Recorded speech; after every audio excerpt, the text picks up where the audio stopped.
A paz do Senhor Jesus Cristo, meus queridos irmãos e irmãs, alunos da Escola Dominical. No próximo domingo estudaremos a terceira lição do último trimestre da nossa EBD, cujo título é Promessas de Deus para a Igreja. Focaremos nos seguintes aspectos: as promessas de Deus feitas à Igreja no contexto bíblico, como essas promessas se aplicam ao corpo de Cristo e o impacto dessas promessas na vida cristã atual. Preparados? Vamos em frente então. Antes de abordar as promessas de Deus, é importante entender o que a Bíblia define como igreja. De acordo com o Novo Testamento, a igreja não é apenas um edifício ou instituição, mas o corpo de Cristo, composto por todos os crentes que aceitaram Jesus como Salvador e Senhor. A palavra igreja vem do termo grego eklesia, que significa chamados para fora, enfatizando o papel de ser separado para Deus. A igreja é uma comunidade espiritual global que reflete a união dos crentes com Cristo. Vamos aprofundar ainda mais a análise sobre as promessas de Deus para a igreja, explorando o contexto bíblico e sua aplicação prática, com mais detalhes teológicos e espirituais. A igreja, segundo o Novo Testamento, é definida como o corpo de Cristo, uma entidade espiritual composta por todos os crentes. E isso vai além da ideia de uma organização ou estrutura física. A igreja é, assim, uma manifestação visível da presença de Cristo no mundo. A metáfora de corpo é significativa, pois ressalta que cada membro é essencial e interdependente, o que implica uma promessa de cuidado e provisão da parte de Deus para o bem de todos. A igreja, como corpo de Cristo, não apenas reflete unidade, mas também missão. A promessa de Deus para a igreja inclui que ela será continuamente capacitada para cumprir o seu papel no plano divino.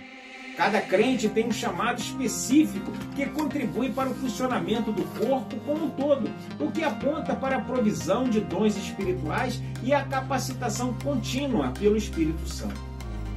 Uma das promessas fundamentais que Jesus fez à igreja está em Mateus 16:18, onde ele declara que as portas do inferno não prevalecerão contra ela. Essa promessa assegura que, apesar das adversidades e perseguições, a igreja prevalecerá, pois é sustentada e protegida por Cristo. Essa promessa oferece confiança à igreja de que, independentemente das dificuldades que enfrentamos no mundo, o corpo de Cristo permanecerá inabalável. Isso nos inspira a perseverar em meio às provações.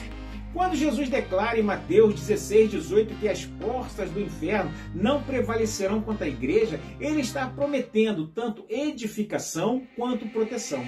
Edificação no sentido de que a igreja será construída sobre a revelação de que Jesus é o Filho de Deus, e proteção no sentido de que nenhum poder, nem mesmo a morte ou o pecado, poderá destruí-la. Essa promessa aponta para a natureza invencível da igreja.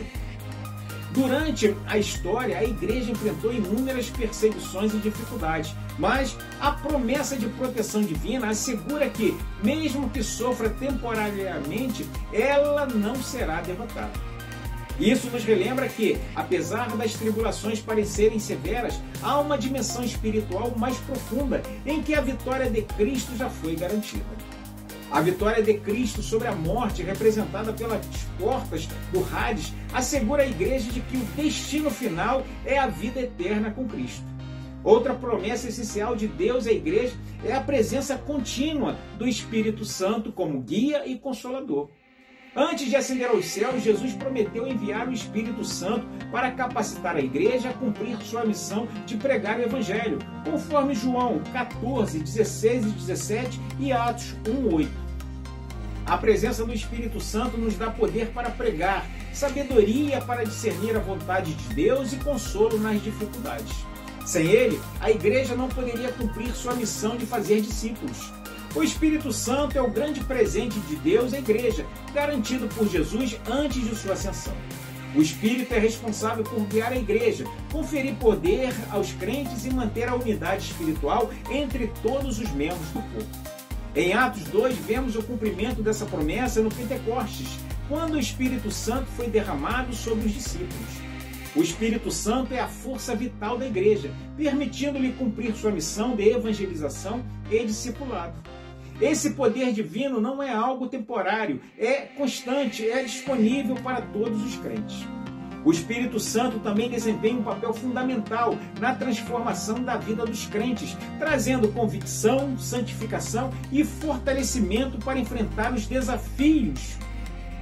A igreja sem o Espírito seria apenas uma organização humana, mas com ele ela é um organismo espiritual poderoso, capacitado para realizar a obra de Deus. Deus também fez promessa à igreja para o futuro, principalmente no que diz respeito à volta de Cristo e à eternidade ao lado de Jesus. Jesus prometeu que ele voltaria para buscar sua igreja e que a igreja seria a noiva de Cristo, desfrutando de uma união eterna com ele, conforme 1 Tessalonicenses 4, 16 e 17. Essa promessa oferece esperança para o futuro, incentivando os crentes a viverem em santidade e expectativa da volta de Cristo. A igreja tem a garantia de que, independentemente do sofrimento presente, há uma recompensa eterna aguardando-a. Uma das mais gloriosas promessas de Deus para a igreja é que Cristo voltará para buscar a sua noiva. A igreja, assim, vive na expectativa da segunda vinda de Cristo, um evento que marcará o fim dos tempos e a consumação de todas as promessas de Deus. Essa promessa proporciona esperança escatológica a todos nós. A igreja é assim chamada a viver em santidade e vigilância, esperando ansiosamente pelo retorno de Cristo. Esse evento trará a consumação do plano redentor de Deus, onde a igreja será glorificada e finalmente reunida com Cristo para sempre. As promessas da volta de Cristo também servem como um lembrete de que a vida cristã é vivida à luz da eternidade, com uma esperança viva de uma herança incorruptível. A igreja deve responder a essas promessas com fé, obediência e ação. Nós somos chamados a confiar nas promessas de proteção, presença e poder e retorno de Cristo. Além disso, devemos viver em união com Cristo e com o corpo da igreja, encorajando-nos mutuamente a permanecer fiéis até o cumprimento final dessas promessas. Diante dessas promessas grandiosas de edificação, proteção, presença do Espírito Santo e da volta de Cristo, a resposta da igreja deve ser uma fé ativa e uma vida de obediência. As promessas de Deus são certas e imutáveis, mas requerem uma resposta de confiança, santidade e prontidão por parte da igreja. Lembrando que a igreja deve estar sempre alerta, pronta para o retorno de Cristo, mantendo-se fiel a cada missão. Cada membro tem papel essencial no corpo de Cristo e Deus promete que ninguém está isolado ou sem propósito na igreja. Em vez de confiar em seus próprios recursos, a igreja deve sempre buscar o poder e a orientação do Espírito para realizar a obra de Deus. Assim, essas promessas oferecem segurança, motivação e esperança para que a igreja continue a avançar na fé, cumprindo sua missão de ser a luz no mundo até o retorno de Cristo. Amém, meus irmãos? Chegamos assim, meus irmãos, ao final deste vídeo. Esperamos que esta síntese de nossa terceira lição do último trimestre tenha motivado cada um de vocês a estarem conosco no próximo domingo, em uma escola bíblica dominical bem pertinho da sua casa. Na próxima sexta-feira, não perca mais um vídeo inédito, onde estudaremos o capítulo 19 do Apocalipse. Então aguarde, assista, compartilhe e se inscreva no canal para ser avisado todas as vezes que lançarmos um vídeo novo. Fiquem com Deus, que Deus os abençoe em Cristo Jesus.